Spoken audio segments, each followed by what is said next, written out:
Alhamdulillah sehat semua ya. Oke anak-anak, sebelum kita belajar, kita berdoa terlebih dahulu. Ibu, untuk Ketua Kelas 5 tolong diminta berdoa. Oke, terima kasih ya Ketua Kelas 5. Oke. Anak-anak, hari ini kelas kita tampak berbeda ya. Ada kelas 4 dan juga kelas 5. Kenapa seperti itu? Karena hari ini guru kelas 4 berhalangan hadir. Jadi kelas 4 hari ini belajarnya dengan ibu. Kemudian hari ini kelas 4 dan kelas 5 belajarnya bersama, yaitu di kelas 5. Jadi ibu minta kerjasama dan dijaga ya supaya situasi kelas kita tetap nyaman dan kondusif untuk belajar. Bisa anak-anak? Oke, bagus sip ya.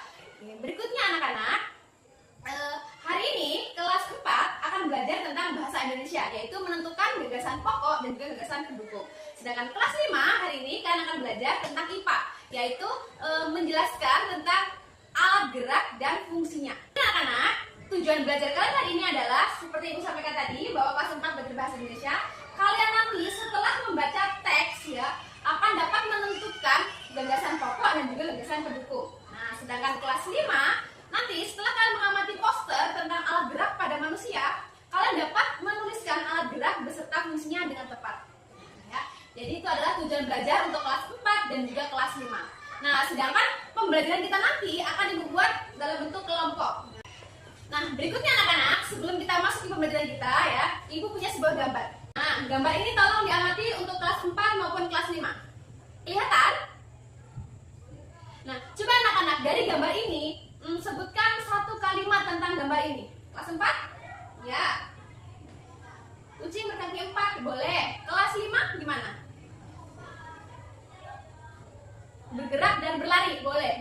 Nah, anak-anak, jadi dari satu gambar ini kalian bisa menyebutkan tadi beberapa kalimat. Nah, ya. Tapi intinya, kalau kalian melihat gambar ini tentang apa ini? Tentang, ya kucing adalah makhluk hidup gimana? Oke, benar. Nah, itu ada ide pokok dari sebuah gambar. Nah, jadi dengan melihat gambar, kamu tahu, oh intinya ini. Nah, kemudian kalian jelaskan. Itu adalah namanya suatu paragraf yang terbentuk atas ide pokok dan juga ide pendukung. Nah, kemudian tadi kelas 5 menjelaskan, kucing ini bergerak dan berlari. Berarti pada kucing itu mempunyai apa? Iya, mempunyai alat gerak, betul. Jadi, kenapa kalau ibu menampilkan gambar ini? Karena ini sesuai dengan materi kita, yaitu tentang tadi menuliskan gagasan pokok dan pendukung dan juga alat gerak. Berikutnya anak-anak, ibu minta tempat duduknya disusun sesuai kelompoknya masing-masing. Kelas 4 dengan kelas 4, kelas 5 dengan kelas 5. Silahkan dibentuk dulu. Oke, sudah dibuat kelompoknya? Oke, kalau sudah anak-anak, ibu mempunyai satu teks ya, bacaan. Nah, silahkan nanti dibaca. Di situ sudah ada tugasnya yang berbeda. Teksnya sama untuk kelas 4 dan juga kelas 5, tetapi tugasnya berbeda. Kelas 4 sesuai dengan materinya hari ini, yaitu tentang penugasan bahasa Indonesia. Sedangkan kelas 5 tugasnya sesuai dengan materinya, yaitu tentang IPA. Ini untuk kelas 4. Silahkan dibaca, kemudian dikerjakan tugasnya ya.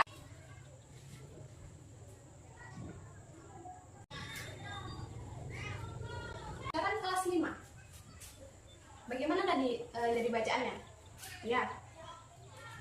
Betul? Yang digunakan apa aja? Iya, betul. Itu adalah alat gerak pada hewan. Nah, itu kalau pada hewan. Kemudian pada manusia, kira-kira sama nggak? Apa yang bedakannya?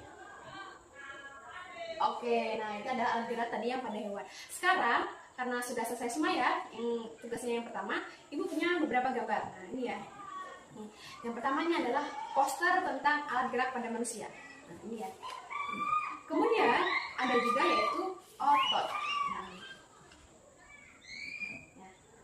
Jadi berikutnya anak-anak, ibu minta amati 3 gambar ini, 3 poster ini. Nah, kemudian tuliskan alat gerak apa saja yang ada pada manusia.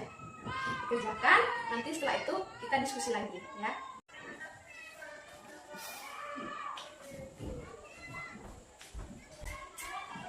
Bagaimana? Sudah selesai kelas 4? Iya. Oke, kita koreksi ya. Apa saja ide pokok yang ada pada teks tadi? Apa ide pokoknya? Ya. Betul. Jadi ide pokok pada teks ini adalah bahwa kucing itu adalah hewan yang dipelihara oleh manusia. Betul. Itu adalah ide pokoknya. Kemudian ide pendukungnya apa? Ya. Betul. Karena bulunya halus, dia jinak. Ya, dia lucu. Nah, itulah ide pendukungnya. Jadi kenapa kok banyak yang memelihara ide pokoknya itu? Baru jelaskan pendukungnya. Betul sekali. Ada yang benar jawabannya?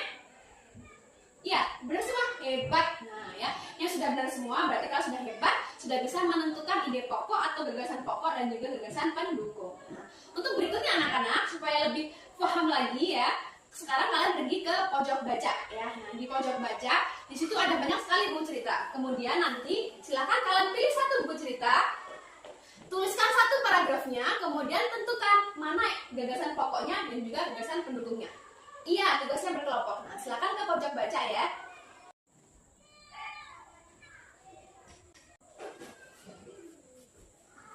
Sudah terisi? Mana? Coba ibu lihat ya. Ya, ini sudah benar. Nah, karena kelompok 1 sudah benar, nah itu masih ada teman yang kesulitan loh. Silahkan kelompok 1 membantu ke kelompok 2 ya. Karena kelompok 2 ada yang kesulitan. Ya, dibantu temannya. Punya kelompok 1 sudah benar semua. Ada ibu koreksi ya. Bantu kelompok 2. Kelas 4 sudah ketemu ide pokoknya? Iya, betul. Itu adalah ide pokoknya. Dan ya, kalimat berikutnya itu adalah ide pendukungnya. Betul. Hebat, sudah bisa. Nah, sekarang ada yang kesulitan? Oh, iya. Nah, sekarang meminta kelompok 2, kelas 4 membantu kelompok 3. Nah, karena kelompok 3 ada yang kesulitan, jadi dibantu temannya ya. Oke, kelas 5. Sudah selesai ya tugasnya? Oke, sekarang kita bahas bersama-sama ya. Jadi, pada manusia tadi, alat geraknya terdiri dari berapa? Oke, yang pertama, tulang atau rangka, betul. Dan yang kedua adalah otot. Ada juga sendi, betul. Jadi, manusia itu bergerak karena tadi, yang pertama ada tulang atau rangka, yang kedua karena ada otot. Nah, jadi yang menggerakkan itu adalah otot. Nah, ya. Tulang bergerak karena adanya otot, betul. Jadi adalah organ atau alat gerak pada manusia. Sampai di sini ada yang tanyakan kelas 5? Sudah jelas? Oke, kalau sudah jelas anak-anak, ibu memiliki tugas. Kali ini tugasnya mandiri. Nah, jadi ngerjakannya sendiri-sendiri. Kelas 4 sudah selesai ya ide pokok dan ide pendukungnya? Coba ibu mau dengar dulu kelompok 2 dulu. Apa ide pokoknya? Ya? Oke, beri tepuk tangan. Jadi benar ya, itu ada ide pokok. Kemudian yang di kalimat berikutnya adalah ide pendukung. Nah, kalau untuk kelompok 2, ide pokoknya terletak di awal kalimat atau di awal paragraf. Nah, jadi anak-anak, ide pokok itu tidak selalu di awal ya, bisa di akhir maupun di tengah. Nah, jadi langkah yang pertama untuk menentukan gagasan pokok dan gagasan pendukung itu harus dibaca dulu teksnya dengan cermat ya. Dibaca dulu, difahami baik-baik. Nah, yang namanya ide pokok atau gagasan pokok itu hanya satu. Iya, yang banyak itu adalah gagasan pendukung. Oke, ada yang tanya tentang gagasan pokok dan gagasan pendukung kelas 4? Sudah jelas? Oke, kalau sudah jelas anak-anak, kalian akan memberikan tugas atau evaluasi mandiri. Nah, kalau yang ini mengerjakannya sendiri-sendiri. Ya. Silakan dikerjakan ya. Oke, kelas 4 dan kelas 5 sudah selesai evaluasi mandirinya. Oke, kalau sudah selesai, kita simpulkan pembelajaran kita hari ini. Untuk kelas 4, tadi kalian sudah belajar menentukan gagasan pokok dan gagasan pendukung pada suatu teks. Ada berapa gagasan pokok tadi? Iya, hanya satu. Sedangkan gagasan pendukung bisa 2 ataupun lebih ya, lebih dari 2. Kemudian kelas 5, tadi sudah belajar tentang alat gerak pada manusia.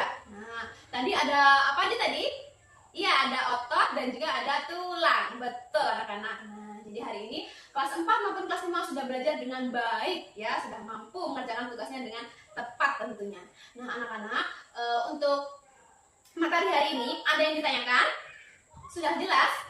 Oke, kalau sudah jelas semua anak-anak, tugas kalian untuk materi berikutnya ya, tugas di rumah, untuk kelas 4 nanti silakan dibaca tentang ide pokok dan juga ide pendukung atau gagasan pokok dan gagasan pendukung. Karena di pertemuan berikutnya kalian akan membuat suatu cerita atau suatu paragraf yang terdiri atas satu gagasan pokok dan juga gagasan pendukung.